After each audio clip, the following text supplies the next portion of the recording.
Hello students, इस video में हम नेताजी का चश्मा इस पाठ के प्रश्न और उत्तर देखने वाले हैं। इस पाठ के एक्सप्लेनेशन का वीडियो मेरे यूट्यूब चैनल पर अवेलेबल है। पहला प्रश्न है, नेताजी की मूर्ति के निर्माण में किस प्रकार की समस्याओं का सामना करना पड़ा और अंततः इसका समाधान कैसे निकाला गया? उत्तर, कस्बे की नगर पालिका के किसी उत्साही बोर्ड या प्रशासनिक अधिकारी ने मुख्य बाजार के चौराहे पर नेताजी सुभाष चंद्र बोस की संगमरमर की प्रतिमा लगवाने का निर्देश दिया। मूर्ति के निर्माण में अच्छे मूर्तिकारों की जानकारी की कमी और लागत अनुमान और बजट की समस्या का सामना करना पड़ा। अंततः इन समस्याओं के कारण स्थानीय हाई स्कूल के ड्राइंग मास्टर मोतीलाल जी को मूर्ति बनाने का काम सौंपा गया, जिन्होंने महीने भर में मूर्ति बनाकर तैयार कर दी।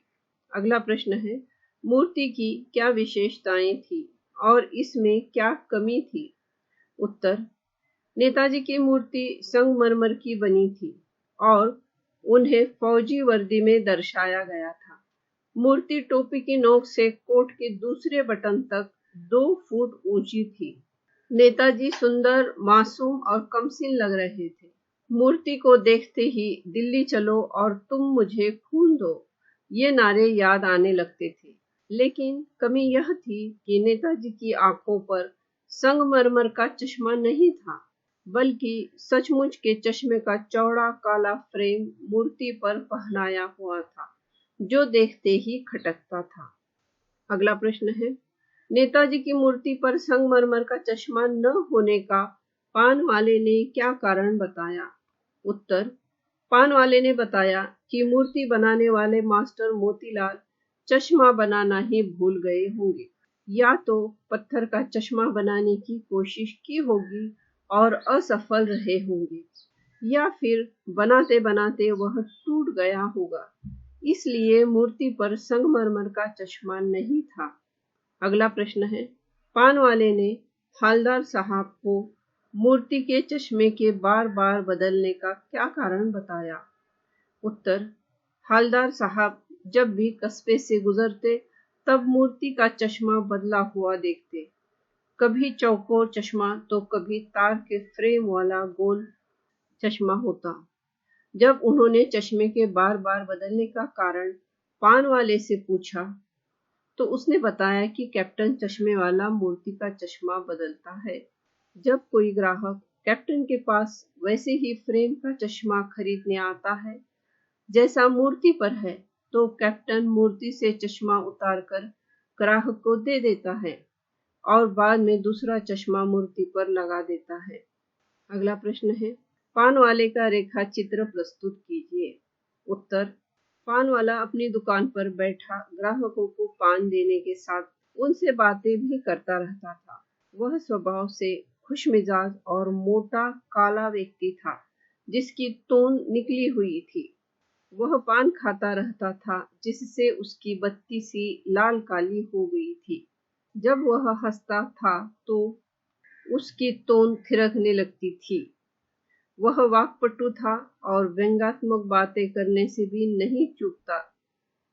अगला प्रश्न है, कैप्टन चश्मे वाले का चरित्र चित्रण कीजिए। उत्तर, कैप्टन चश्मे वाला एक बूढ़ा, दुर्बल, लंगड़ा और निर्धन व्यक्ति था, जो फेरी लगाकर चश्मे बेचता था। उसके सिर पर गांधी टोपी और आंखों पर काला चश्मा होता था। वह एक हाथ में छोटी संदूकची और दूसरे हाथ में बांस पर लगे चश्मे लिए गली गली फेरी लगाता था। लोग उसे कैप्टन कहते थे, लेकिन वह किसी फौज का कैप्टन नहीं था। नेताजी के प्रति उसका सम्मान गहरा था, इसलिए वह नेताजी की मूर्ति को बिना चश्मे के नहीं देख पाता था और अपने चश्मे का कोई फ्रेम मूर्ति पर लगा देता था। उसका चरित्र दर्शाता है कि साधारण व्यक्ति भी देशभक्ति का भाव रखता है और हमें ऐसे व्यक्ति का अपमान नहीं करना चाहिए। अगला प्रश्न है, सेनानी न होते हुए भी चश्मे वाले को लोग कैप्टन क्यों कहते थे? उत्तर, सेनानी न होते हुए भी चश्मे वाले को लोग कैप्टन कहते थे क्योंकि उसमें नेताजी सुभाष चंद्र बोस के प्रति अपार श्रद्धा और सम्मान था। वह देशभक्ति और देश प्रेम से भरा हुआ था और नेताजी की मूर्ति को बिना चश्मे के देखना उसे असहनीय लगता था। इसलिए वह हमेशा मूर्ति पर चश्मा लगाता रहता था, जिससे लोगों में देशभक्ति की भावना बनी रहे। अगला प्रश्न है, 2 साल तक हवलदार साहब नेताजी की मूर्ति में क्या बदलाव देखते रहे? उत्तर, 2 साल तक हवलदार साहब ने नेताजी की मूर्ति में विभिन्न प्रकार के चश्मों के बदलाव देखे। कभी गोल चश्मा होता तो कभी चौकोर, कभी लाल, कभी काला, कभी धूप का चश्मा तो कभी बड़े कांचों वाला गोगो चश्मा। हर बार कोई न कोई चश्मा जरूर होता जो उनकी धूल भरी यात्रा में कौतुक और प्रफुल्लता के कुछ क्षण देता। अगला प्रश्न है, किस घटना के बाद मूर्ति की आंखों पर चश्मा नहीं था और पान वाले ने क्या बताया?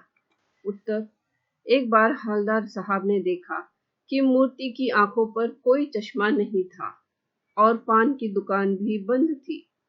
अगली बार भी मूर्ति की आंखों पर चश्मा नहीं था। पान वाले ने उदास होकर बताया कि कैप्टन चश्मे वाला मर गया है, इसलिए मूर्ति की आंखों पर चश्मा नहीं है।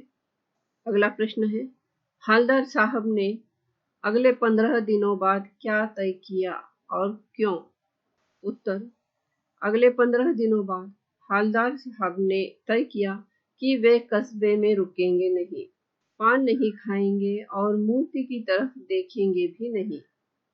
उन्हें लगा कि मूर्ति की आंखों पर चश्मा नहीं होगा, क्योंकि मास्टर मोतीलाल चश्मा बनाना भूल गया था और कैप्टन चश्मे वाला अब नहीं रहा। यह सोचकर वे दुखी हो गए और सीधे निकल जाने का निर्णय किया। अगला प्रश्न है, हवलदार साहब ने चौराहे पर क्या देखा जिससे वे भावुक हो गए?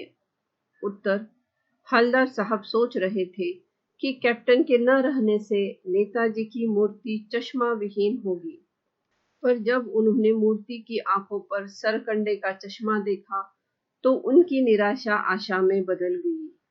उन्होंने समझ लिया कि युवा पीढ़ी में भी देश प्रेम और देशभक्ति की भावना जीवित है। इस सोच ने उन्हें भावुक कर दिया। अगला प्रश्न है, वो लंगड़ा क्या जाएगा फौज में, पागल है पागल।